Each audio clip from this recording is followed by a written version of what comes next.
Wishing you all a good day. आज पूरा world कॉस्मोपॉलिटियन हो रहा है। जिस तरह हम इंडियंस को लगता है कि लाइफ स्ट्रगल भरी कम और स्मूथ एंड ईजी ज़्यादा होनी चाहिए, वहीं डेवलप्ड कंट्रीज में से कुछ लोग अपनी रेगुलर सेम लाइफ से बोर होकर डेवलपिंग कंट्रीज में मूव हो रहे हैं। एक सर्वे के अकॉर्डिंग इंडियंस की फेवरेट कंट्रीज अगर USA, UK, Canada, Australia, Germany है, तो वहीं इन्हीं कंट्रीज के सिटीजन ज़्यादा से ज़्यादा टाइम स्पेंड करने के लिए थाईलैंड, वियतनाम, बाली, इंडिया, मैक्सिको, चाइना और ब्राज़ील जैसी डेवलपिंग कंट्रीज में जाकर टाइम स्पेंड करना ज़्यादा पसंद करते हैं। कई इंडियंस अलग अलग तरीकों से दूसरी कंट्रीज में मूव हुए हैं, जिनमें से एक है by marrying someone of that same country. आज हम उन्हीं सब कंट्रीज की बात करेंगे जहां की सिटीजनशिप को वहां के सिटीजन के साथ शादी करके भी लिया जा सकता है। ये है वो कंट्रीज जहां मैरिज करके सिटीजनशिप प्रोसेस को जल्दी पूरा करके उस कंट्री का पासपोर्ट लिया जा सकता है। वैसे तो वर्ल्ड में बहुत ही कम कंट्रीज हैं जहां के लॉज के अकॉर्डिंग शादी के बावजूद भी हैंड टू हैंड पासपोर्ट नहीं हो जाता, but work and live rights मिल ही जाते हैं। यूएसए में भी मैरिज करने से सिटीजनशिप मिल जाती है, बट मैरिज सिटीजनशिप लेने के लिए किसी पर्सन को डायरेक्टली एलिजिबल नहीं करती। किसी अमेरिकन से शादी करने पे सबसे पहले वो पर्सन ग्रीन कार्ड के लिए एलिजिबल होता है। अगर marriage based green card issue हो जाता है तो उसके बाद सिटीजनशिप के लिए वो पर्सन 3 इयर्स बाद अप्लाई कर सकता है। एक नॉर्मल प्रोसेस में ग्रीन कार्ड होल्डर्स 5 साल बाद ही अमेरिकन पासपोर्ट के लिए रिक्वेस्ट कर सकते हैं। अगर कोई स्पाउस या फियांसे जिनके पास किसी भी तरह का अमेरिकन वीज़ा नहीं है और वो किसी और कंट्री से है, उस केस में उनका अमेरिकन पार्टनर उनके लिए स्पाउस या फाइनेंस कैटेगरी में वीज़ा अप्लाई कर सकते हैं। कनाडा, एक कैनेडियन पर्सन के साथ भी मैरिज करने से वहाँ की सिटीजनशिप मिल जाती है, बट प्रोसेस यहाँ भी लेंदी है।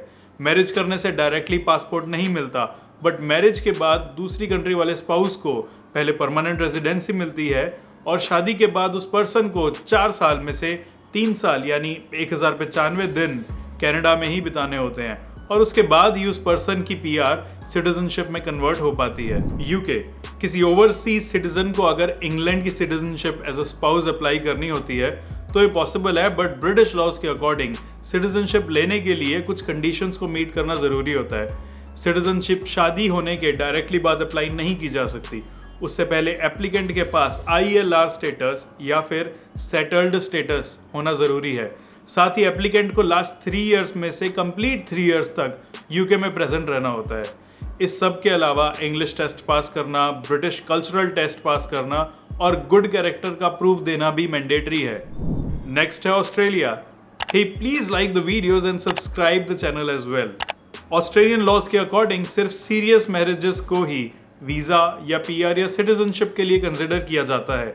इन सम केसेस वहां की इमिग्रेशन अथॉरिटीज वीजा के टाइम पे कुछ पर्सनल क्वेश्चंस भी पूछ सकती हैं। यहाँ मैरिज के डायरेक्ट बाद ही पासपोर्ट अप्लाई नहीं किया जा सकता। पहले ऑस्ट्रेलियन पार्टनर के बेसिस पे sponsored partner visa, permanent residency मिलती है। इसके बावजूद पार्टनर को 4 साल तक ऑस्ट्रेलिया में रहना होता है, वो भी सक्सेसफुल मैरिज में ही। उसके बाद ही ऑस्ट्रेलियन अथॉरिटीज सिटीजनशिप इशू करने के लिए डिसीजन ले पाती हैं। जर्मनी, वेस्टर्न यूरोप की country Germany human development index के हिसाब से one of the most developed countries में से एक है। 2021 जीडीपी के हिसाब से ये पूरी दुनिया की 4th सबसे बड़ी इकोनॉमी है। यहाँ भी सिटीजनशिप के फास्ट ट्रैक तरीकों में से एक सिटीजनशिप बाय मैरिज है। जो अपने जर्मन पार्टनर के साथ सीरियस है उनके लिए ये प्रोसेस मेयर फॉर्मेलिटी है। जर्मनी में मैरिज से सिटीजनशिप लेने के लिए एक पर्सन को 2 साल एज मैरिड और 3 साल इन टोटल जर्मनी में रहना होता है। उसके बाद जर्मन लैंग्वेज टेस्ट और नेचुरलाइजेशन टेस्ट देकर जर्मन पासपोर्ट ऑब्टेन किया जा सकता है। नेदरलैंड्स, वेस्टर्न यूरोप की एक बहुत ही लिबरल कंट्री नेदरलैंड्स में सॉफ्ट ड्रग्स यानी वीड और हैश रेजिडेंट्स और टूरिस्ट दोनों के लिए लीगल है। यहाँ के लोगों को डच कहा जाता है और बिहेवियर वाइज डच लोग बहुत वार्म होते हैं। या नेचुरलाइजेशन के लिए वैलिड लीगल वीजा या परमानेंट रेजिडेंसी के साथ 5 साल तक रुकने के बाद सब लोगों को सिटीजनशिप के लिए एलिजिबल किया जाता है। बट डच पार्टनर के साथ मैरिज के बाद ये सिटीजनशिप का प्रोसेस का टाइम 2 साल कम होकर 3 साल रह जाता है और पार्टनर के साथ नेदरलैंड्स में ना रहकर किसी दूसरी कंट्री में भी रह सकते हैं। उसके बावजूद भी सिटीजनशिप के लिए एलिजिबल रहा जाता है। यहाँ बिना शादी के भी अगर कोई 3 साल तक डच पार्टनर के साथ नेदरलैंड्स में ही रहता है तो वो भी सिटीजनशिप के लिए एलिजिबल हो जाते हैं। कोलंबिया, साउथ अमेरिका की ये कंट्री एक अपर मिडिल इनकम इकोनॉमी है। यहाँ 87% क्रिश्चियंस और 10% लोग किसी रिलीजन को नहीं मानने वाले हैं। यहाँ की ऑफिशियल लैंग्वेज स्पेनिश है। ये कंट्रीज एक्सपोर्ट्स पर रिलाई करती है और यहाँ की मेन इंडस्ट्रीज नेचुरल रिसोर्सेज जैसे कि mineral fuels, oil, distillation products और एग्रीकल्चरल प्रोडक्ट्स एक्सपोर्ट करती है। यहाँ इन्वेस्टमेंट कर 5 से 10 साल में सिटीजनशिप ली जा सकती है और कोलंबियन पार्टनर के साथ मैरिज कर इस प्रोसेस को 2 साल बाद स्टार्ट किया जा सकता है। ब्राजील, अमेज़न वर्ल्ड का सबसे बड़ा रेन फॉरेस्ट है और ये 8 कंट्रीज में है और इस फॉरेस्ट का सबसे बड़ा 60% पार्ट ब्राजील में ही है। ब्राजील लैटिन अमेरिका की सबसे बड़ी कंट्री है और यहाँ की ऑफिशियल लैंग्वेज पोर्टुगीज है। ये कंट्री भी इंडिया की तरह ही वर्ल्ड की फास्टेस्ट ग्रोइंग इकोनॉमीज में से एक है। यहाँ फ्री पब्लिक हेल्थ केयर है, यहाँ का कल्चर, वेदर और फेस्टिवल सब कुछ वाइब्रेंट है। ब्राजील में लीगल टेम्परेरी रेजिडेंसी के साथ 4 साल रहने के बाद सब लोग सिटीजनशिप के लिए एलिजिबल हैं, बट अगर किसी ब्राजीलियन पार्टनर के हस्बैंड या वाइफ चाहे तो वो मैरिज के 1 साल बाद ही सिटीजनशिप के लिए अप्लाई कर सकते हैं। मेक्सिको, नॉर्थ अमेरिका की तीसरी सबसे बड़ी कंट्री मेक्सिको ही है। ये साइज में इंडिया से अबाउट आधी है और यहाँ की पॉपुलेशन इंडिया की सिर्फ 10% है। मेक्सिको में बिजनेस एंड वर्क अपॉर्चुनिटीज की कोई कमी नहीं है क्योंकि ये यूएसए के टॉप 3 ट्रेड पार्टनर्स में से एक हैं। यूएसए से कई गुना सस्ती होने की वजह से कई अमेरिकन इस कंट्री में लॉन्ग टर्म के लिए मूव हो रहे हैं। PwC के प्रेडिक्शन के अकॉर्डिंग इंडिया से 10 गुना छोटी ये कंट्री 2050 में वर्ल्ड की 7वीं सबसे बड़ी इकोनॉमी होगी। मेक्सिको का फूड कल्चर कुछ इंडिया के जैसा ही है।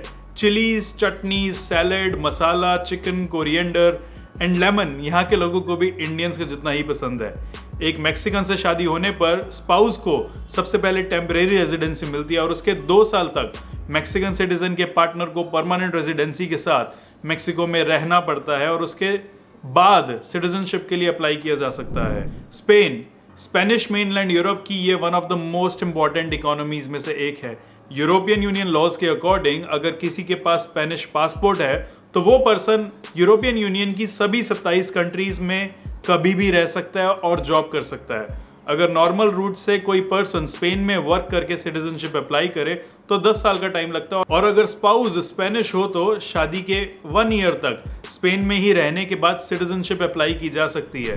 पोर्टुगल, सीएन ट्रैवलर के अकॉर्डिंग पोर्टुगल की सिटी पोर्तो यूरोप की 2nd सबसे ब्यूटीफुल सिटी है।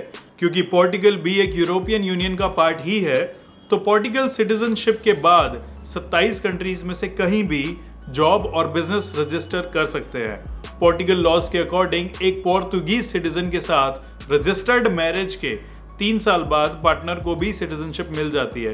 There is no mandate of living in Portugal but the two should be living together, चाहे वो दुनिया के किसी भी कोने में रह रहे हों। आयरलैंड, आयरिश गवर्नमेंट के अकॉर्डिंग फॉरेनर पार्टनर को रजिस्टर्ड मैरिज में 3 साल रहना होता है, जिसमें से 2 साल आयरलैंड में ही रहना जरूरी है। उसके बाद सिटीजनशिप के लिए अप्लाई भी किया जा सकता है।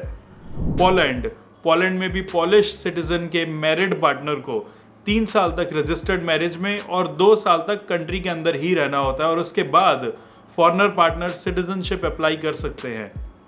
हमने मेजर नेम्स को इस लिस्ट में इंक्लूड कर दिया है, बट शादी करके बहुत ही थोड़ी सी कंट्रीज को छोड़ के बाकी ज्यादातर कंट्रीज में मूव हुआ जा सकता है। बट सब कंट्रीज की कुछ ना कुछ कंडीशंस रहती हैं और उस इंफॉर्मेशन को थोड़ा सा रिसर्च करके ऑब्टेन किया जा सकता है। आज के लिए बस इतना ही। होपिंग ये वीडियो आपको इन्फॉर्मेटिव लगी होगी, तो आप वीडियो को लाइक और चैनल को सब्सक्राइब करना मत भूलिएगा। कुछ ऐसे ही और वीडियोस के साथ हम आपसे दोबारा मिलेंगे। मैं हूं Dinesh Bajaj. Thank you for watching the top rupee. Stay happy, healthy and keep knowing.